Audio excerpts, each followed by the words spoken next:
Saudações, queridos amigos. Hoje a gente já começa com o esboço pronto e vamos usar a ferramenta Bico de Pena Ink do GIMP. Só que aqui eu já venho com a pincelada suave ativada. Assim, todo e qualquer tremido na mão ao desenhar já vai ser amaciado pelo programa.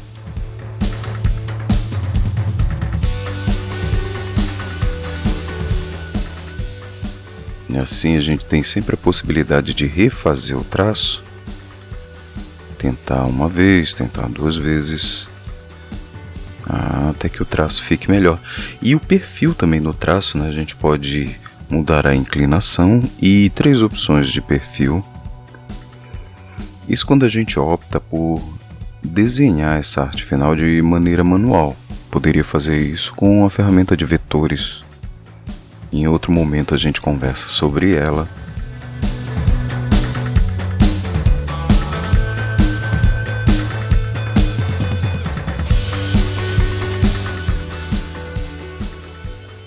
E fazendo a linha das sobrancelhas aqui, o contorno. É legal que quando a gente está arte finalizando a gente percebe um ou outro defeito ou erro que a gente comete no esboço e na arte final a gente tem a possibilidade de alterar isso. Você vê que à medida que a gente vai desenhando eu mudo a inclinação e o perfil. No caso aqui o perfil eu vou manter, mas a inclinação eu vou mudar. Vou mudar para favorecer aqui. Assim, um perfil mais horizontal.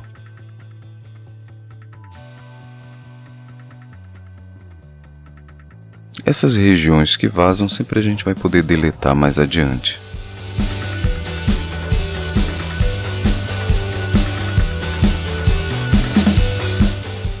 Tomando aqui o cuidado de fechar as linhas bem fechadinhas, assim a gente pode usar o balde de tinta do GIMP num momento mais posterior.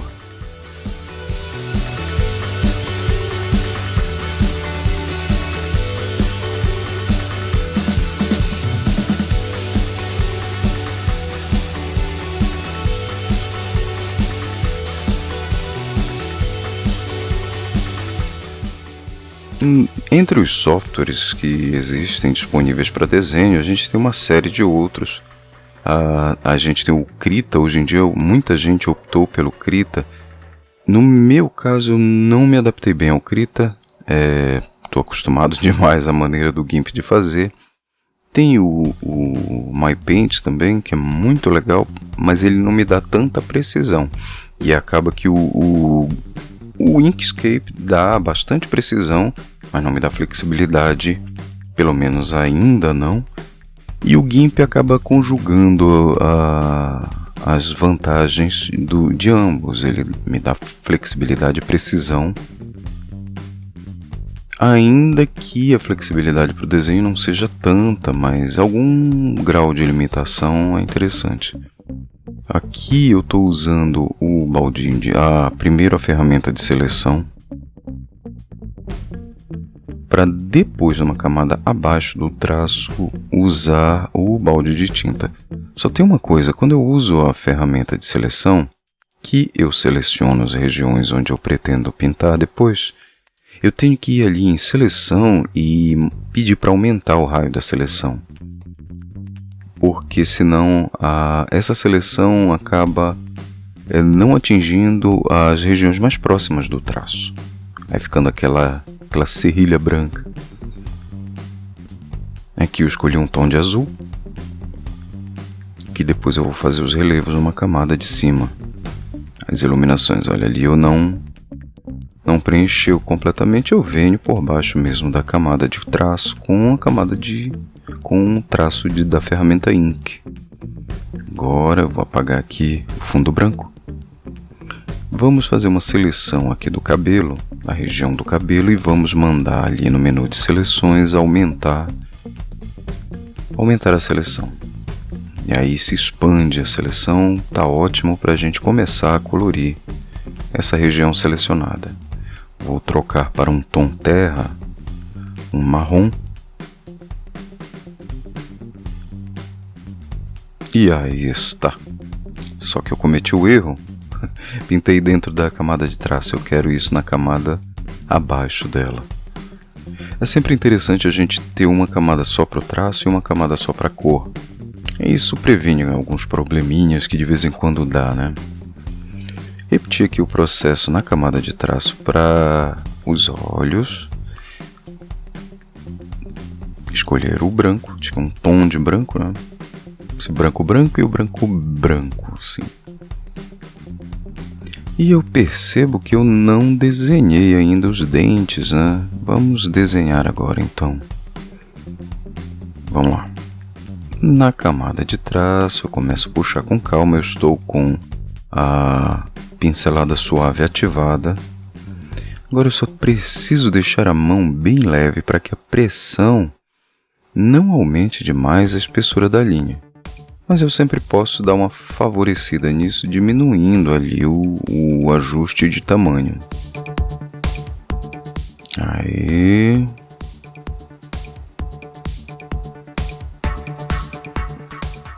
O desenho é sempre uma surpresa.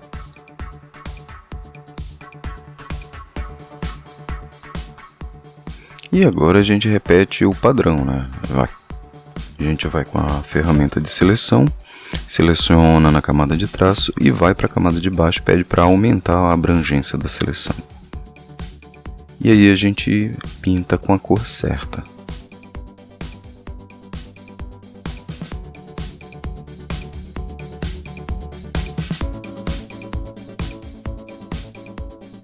Agora, falta aqui nessa região. Só um momento, vamos repetir o procedimento ali. Esse pequeno procedimento, ele favorece a gente, porque se a gente fosse fazer com os vetores, daria super certo. Mas daria bastante trabalho, e a gente vai ter que fazer uma negociação. No caso, como é uma arte rápida, eu não vou me dar o trabalho de construir o vetor. Mas se fosse uma arte com mais tempo para produzir, e aí eu ia optar mesmo pelo vetor. Vamos lá para a camada de baixo, escolher, a cor já está escolhida. Aí. Qualquer diferença eu completo com algum pincel ou com a ferramenta tinta. Pá.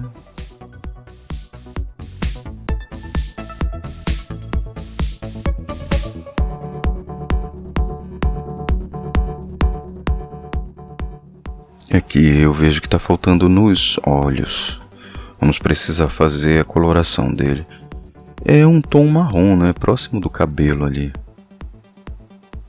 O do cabelo... Deixa eu me puxar aqui, subir para o amarelo, mais próximo do cinza. Acho que tá bom. Aumentar a seleção. E vamos para a camada de cor. Repetindo, isso aqui é uma arte rápida. A ideia, mas mesmo assim a gente vai construir aqui uma ideia de volumetria. Antes disso, eu vou tornar essa seleção que eu fiz da cor um vetor. Para que, se eu precisar utilizar novamente, eu tenha isso guardado, essa seleção guardada. Mesma coisa para cá, aqui na camada de vetores, na aba de vetores, tem esse botão aqui que permite tornar uma seleção em um vetor. Você vê que vai ficando ali. Isso aqui são linhas de vetor do GIMP. E eu vou repetir esse processo para os outros, porque eu preciso de tempos em tempos ter áreas selecionadas separado para não atingir outras regiões. Então vamos aqui criar uma camada só para criar os brilhos.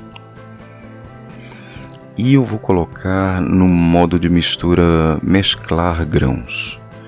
Você vai ver que a questão da iluminação fica muito favorecida. Eu vou usar um aerógrafo aqui.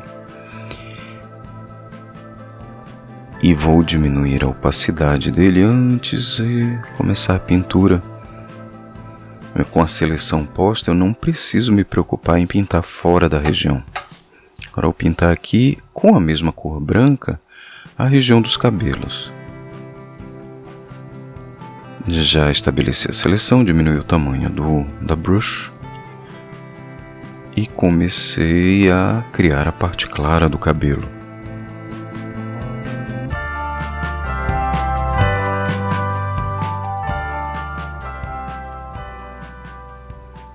Ativar a seleção do rosto. Aí. Eu tô com a ferramenta errada. Agora sim. Aerógrafo, cor branca, pincel, camada no modo mesclar grãos.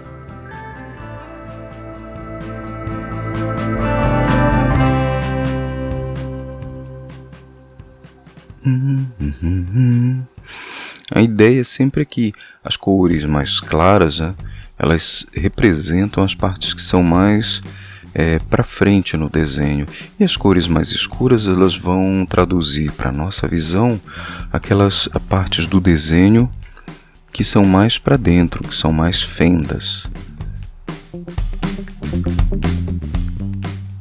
Então, criando tonalidades claras em uma determinada cor é um código natural que a gente compreende que vai ser uma parte que é mais para frente, que é mais nossa, que é mais convexa.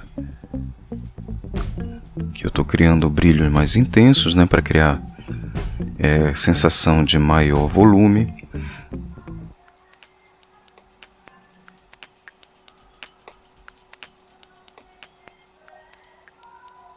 E aqui a concavidade do olho, ela inverte o jogo do brilho. E aí, aumentar aqui, eu preciso agora borrar com a ferramenta de borrar para amenizar as bordas do traço. Eu vou aumentar aqui a seleção, a força. Foi demais, mas eu acho que dá para usar.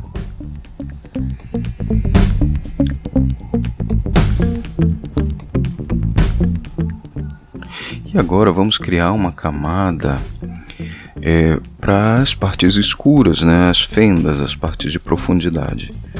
Trocar aqui a cor. Opa, ainda não. Agora. Essas regiões não só são sombras, como elas representam a parte na visão do mundo real em que a luz não consegue ser refletida, e essas partes representam fendas. Então, partes que são mais profundas, elas vão ser representadas com cores mais escuras, tons mais escuros da mesma cor.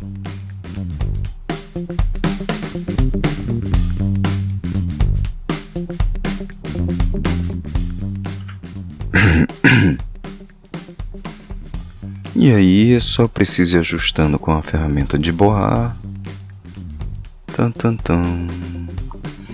Só preciso ir ajustando com a ferramenta de borrar. Olha só. Legal. Voltando a dizer, isso aqui é uma arte. Voltando a mencionar que isso aqui é uma arte rápida. Se eu quisesse fazer um detalhe mais preciso, eu ia usar os vetores. Mas eu preferi fazer de uma forma bem mais simples, mais divertida. Você vê que aqui eu não ativei a seleção, eu estou indo na conta e risco.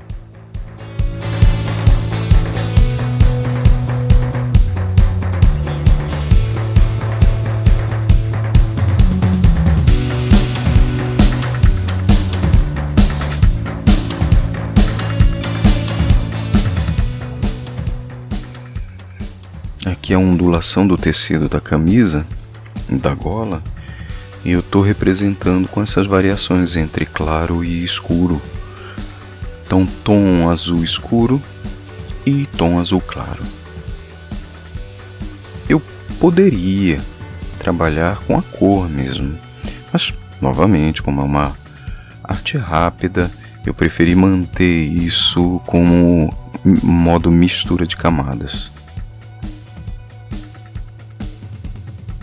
E com os elementos todos separados.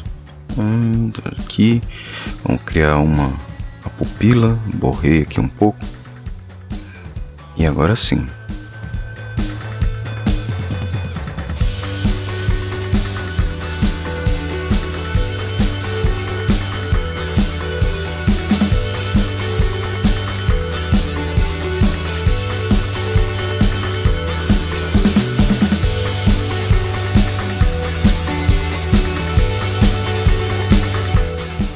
Pessoal, já que você veio até aqui, por favor, deixa um like aí pra gente.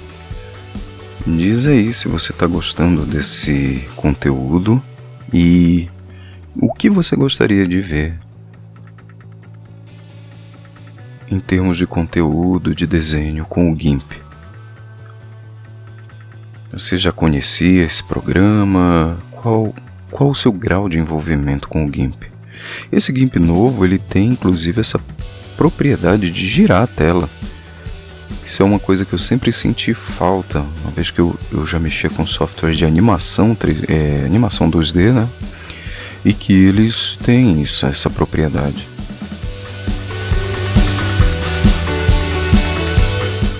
Basta segurar a tecla, o botão do meio do mouse e a tecla.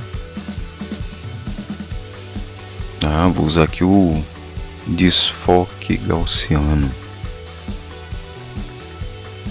De ver que ele vai criar uma suavidade aí nas camadas. Melhor fazer isso com tudo selecionado. Então a região aqui selecionada. Agora sim, desfoque.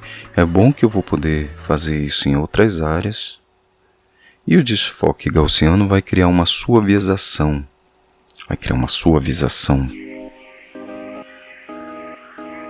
Olha aí.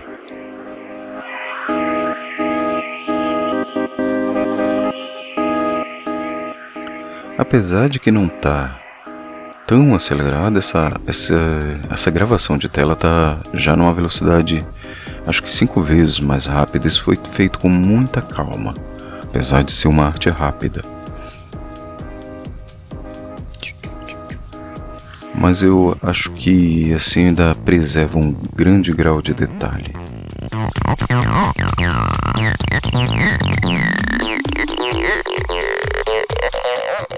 Agora eu vou criar um fundo aqui, numa camada abaixo, fundo verde, ora. Mas todo verde não, vamos criar Opa, tem que trocar a cor. Vamos criar um destaque aqui, ó. Certo o brilho. Isso numa camada separada, no modo de mistura de mesclar grãos.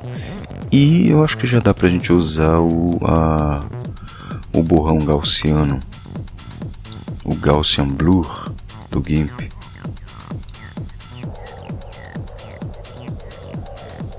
Mais uma vez. Legal que já fica armazenado ali em cima. É só que eu vou precisar de uma taxa maior. Aí, muito mais suave. Vamos fazer só uma para aqui em cima com a ferramenta Crop. Ele ainda não está no ângulo certo. Deixa eu restaurar o zoom. Agora. Muito bem. Daí uma arte rápida, não é? Sem grandes pretensões. E aí está esse meninão. Não tá aquela coisa super legal, mas